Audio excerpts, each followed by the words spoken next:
This year, we're adding a kind of a field trip component to the Soaring Valor program. Today, we have the privilege to take members of the greatest generation as well as members of the newest generation on an epic trip to New Orleans, to the National WWII Museum. We're not only taking 45 World War II veterans there, but today we've added 45 high school students, so it's going to be an educational, inspiring experience for all of you. Nice to meet you. Nice to meet you, sir. I've never been to the World War II Museum. I've never met a veteran, especially someone from the greatest generation. It's a rare opportunity when a student gets to come face to face with a person who is a part of history. Learning about his ship's really neat and how they'd pull him up to the shore and they'd walk basically straight off the boat onto the land. To come to understand history in a way that a textbook or the most engaging teacher's lesson could never have provided. He's learning from me, just exactly what we did, how we did it. To get to have this time with someone who gave so much, almost at the same age, that's amazing. When I was his age, a whole class was drafted. And then what they're tasked with is to come back and tell that story to their classmates, tell that story to elementary students, and continue the legacy. World War II veterans are soon going to be no more. Our students are going to be blown away by being with true American heroes for 3 days. And what I hope is that our World War II veterans are also blown away by our fantastic kids that get to go on this trip. What a glorious, glorious day for those of us who served 75 years ago. We hope on this trip to in some small measure relate and convey to this next generation something of why we did it and how we did it, when we did it. Welcome aboard. Thank you. 11D. Oh, you're lucky. Yeah, that's right. You're right next to me. This is my great uncle Marcus. Kiss all the flight attendants. This is the one too, This is the one I told you is the bigger flirt. Oh, I see. Hey, everybody.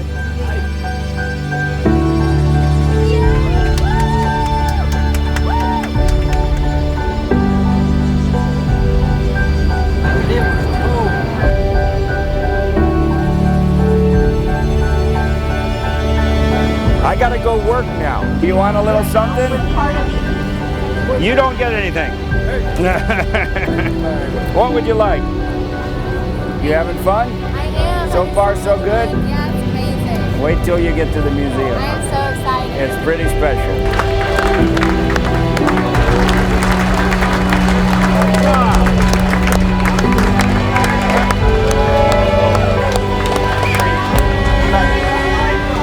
Thank you, sir.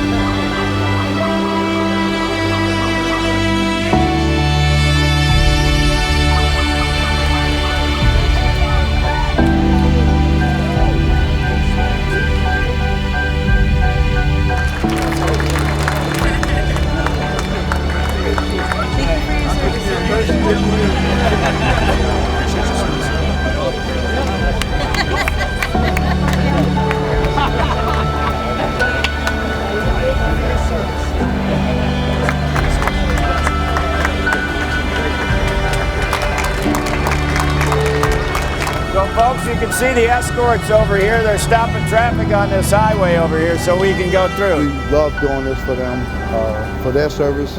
We love doing this for them. It's an honor for us. Without a doubt. This is the National World War II Museum. Look up, Jack. Look at that. It's pretty magnificent.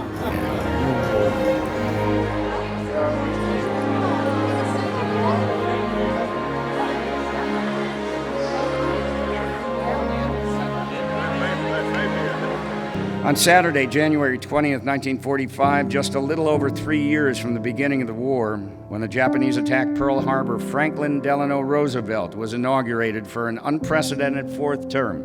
I'd like to share an excerpt from his inaugural address. In the days and the years that are come, we shall work for a just and honorable peace, a durable peace, as today we work and fight for total victory in war. We can and we will achieve such a peace. We are truly in the company of heroes. We can never fully express our gratitude for all you've done, but we hope in some small way that you will carry our appreciation and our thanks from these halls back to your homes, knowing that what you have done for our country and the world will never be taken for granted or forgotten. And to you students, I say, remember always what you learn here. You are the next generation of leaders, and I know you will leave here with a new understanding and appreciation for your freedom and what it takes to protect it. Keep that in your hearts always. There they come. The bringing of the students, I think, is extraordinarily special because here we've got the greatest generation teaching the youngest generation, and they're having a common experience together. I didn't know what to think when we first started. She came up to me, and I'm your student. She got me talking, and I haven't stopped since.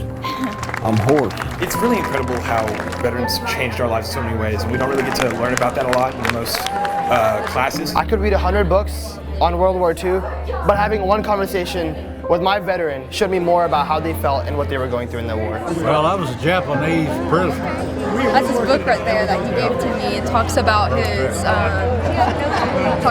plane going down. So not just reading about these guys in their history books or seeing it in a movie, they're holding hands with them. They're holding hands with history. You don't learn it out of a book. You got to get it from people who know. Yes, sir. This weapon here is called an M1 carbine. Fine. Carbine? Fine. Carbine? Yeah.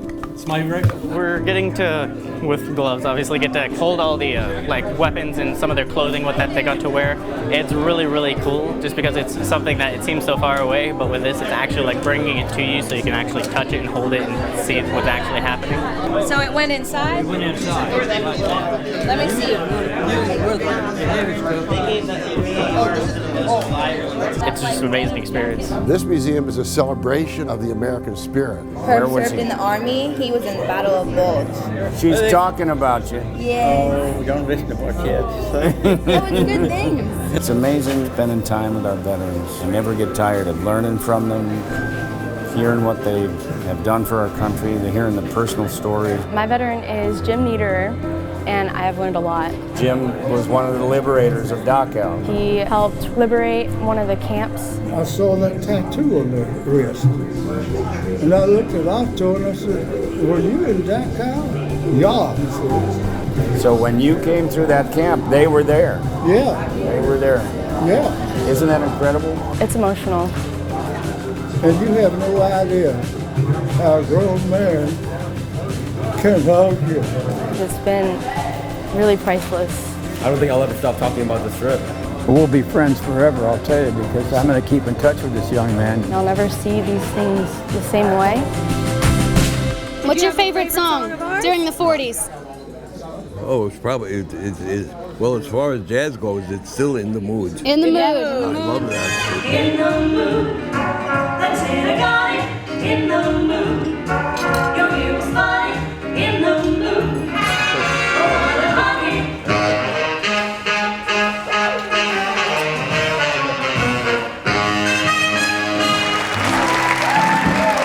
Good to be with you. Oh, thank you. Wonderful. Can I read what you've written? No. I wonder if you would take a picture with my veteran. Yes, absolutely.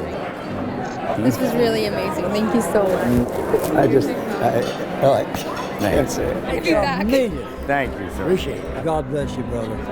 Thank you.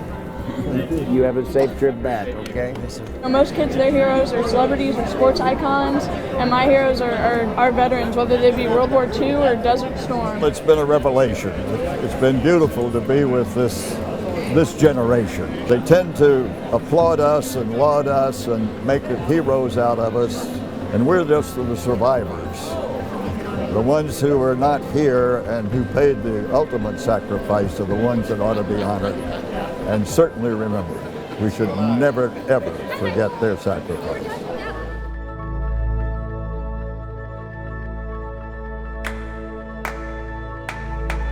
When it's Thank you, sir. Thank you so much. Thank you for being here. I hope you've enjoyed it as much as we have. Appreciate you very much. We are very excited today to be able to present you with our mail call, Douglas Blair. George Champa.